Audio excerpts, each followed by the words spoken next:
Hello, hello, hello. It is Dolly. Welcome to my channel, Scrap It on the Go. This process video is for Mini Kit Monday with Becky, Kathy, and myself. And this is layout number 1 from my February 2024 kit. Be sure to go check out Becky and Kathy's channel and our Facebook group site. I will be sure to leave the links listed below in the description box. Off to layout number 1. That is a photograph of my sister taken Thanksgiving of 2012 when I still lived in Florida.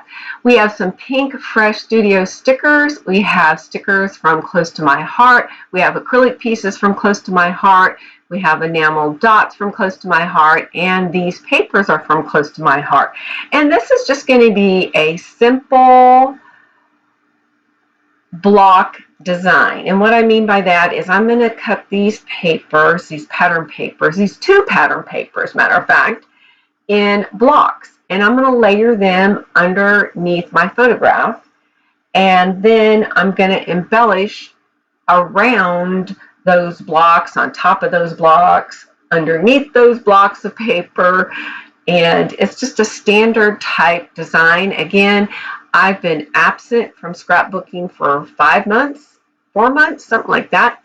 And so I am just starting to get back into the rhythm, and the best way to attack that is to start easy and build up. All right, so let me give you the measurements of my blocks of paper. The flower pattern paper was cut 5 by 7. Then that checkered or gingham paper on one side, and it's a diagonal stripe on the other side. The first one is cut 5 by 6, and then the other one is 3 by 4 or 5, but then I ripped it to tuck it further underneath my paper layers. Now I decided I wanted the paper to pop off from my foundation layer, so I am using Tim Holtz Distress Ink and Salvage Patina, and I'm going to ink all those 3 blocks of paper using that Salvage Patina. And now I am securing my photograph, and then we're going to start embellishing. And I'm going to start in the upper top of the photograph using stickers from the Close to My Heart sticker sheet. And I'm going to layer 2 stickers above the photograph. As you can see, I take the round die cut and tuck that under the photograph and that gingham pattern paper, or check paper. Can you call it checkerboard paper? No, it's not checkerboard paper. Anyhow, I just layer stickers there. Then I get out this flower sticker, and I thought maybe I wanted it up at the top, to the right, and it finds its home in the lower right-hand corner of the photograph. And that matches the pattern paper, the first block that I cut out, that is 5 by 7.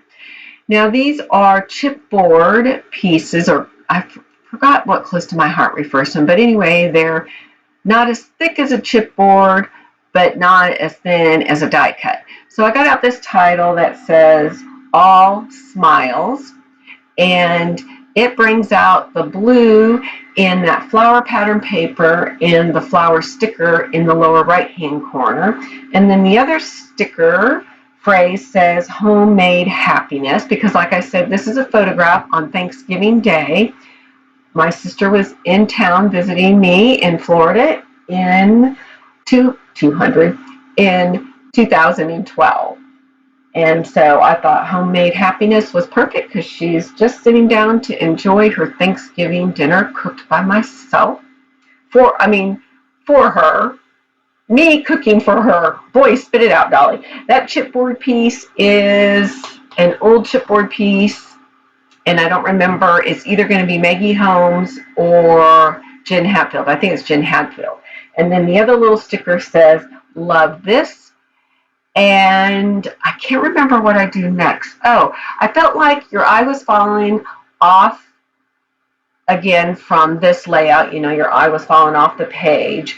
And I really didn't have any room. I thought about trimming a 1/4 inch off and backing it with colored cardstock, but I chose to get out Tim Holtz Distress ink in Vintage Photo, and I go around the entire edge. The next thing that you'll see me do is I thought about adding some enamel dots, but for whatever reason, I'm struggling getting enamel dots on my layouts right now. Like I said, I've been away for about 4 months due to a move.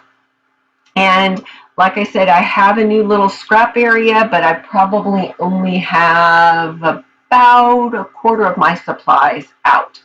But anyway, the next thing I do is I add splatters from Heidi Swap Color Shine in Citron.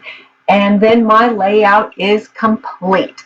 Now, I know in my voiceover it sounds kind of echoey because I have not found my little thing that I normally do my recordings that I speak into. It's a very cheap, small little microphone, and I can't find it, so I am speaking right to the computer, and so that's why you're hearing that echo. All right, give us a thumbs up. Keep coming back.